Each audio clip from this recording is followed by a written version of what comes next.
បាទគោរពជម្រាបសួរថ្ងៃនេះខ្ញុំមកប្រគល់រថយន្ត Suzuki Jimny ទ្វារ3ឆ្នាំ2026ឲ្យបងអូនស្រីខ្ជូតហើយសម្រាប់ម៉ាក់កូនមកគូនេះបាទគឺស្រឡាញ់គ្នាខ្លាំងមែនទែនខ្ញុំឃើញ speed រហូត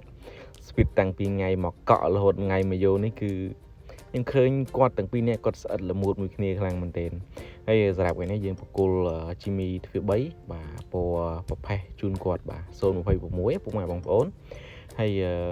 ខ្ញុំឃើញស្នាមនៃខ្ញុំបោះភ្ញៀវខ្ញុំលឿនញឹមដែរហើយបងអូនស្រីគាត់បានប្រាប់ថាឡាននេះគាត់ស្រឡាញ់យូរហើយបាទឡានក្នុងក្តីសម័យរបស់គាត់ហើយថ្ងៃនេះម៉ាក់គាត់បានបំពេញក្តីសម័យឲ្យគាត់អញ្ចឹងសម្រាប់បងដែលអត់ទាន់បានបំពេញក្តីសម័យខ្លួនឯងជាមួយនឹងរថយន្ត Suzuki Jimny មិនថាទ្វារ3និងទ្វារ5ទេឆាប់រស់រាន់ឡើងឆ្នាំ2026អាចតាក់ទងមកខ្ញុំបានទាំង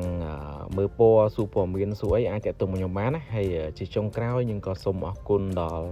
ពុកម៉ែបងប្អូនដែលជួយគ្រប់គ្រងខ្ញុំកន្លងមកបាទមិនថាវីដេអូក្នុង TikTok និងវីដេអូក្នុង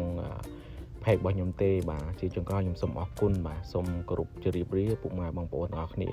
ជួបជាមួយខ្ញុំបាទនៅវីដេអូក្រោយទៀតបាទសូមគោរពលា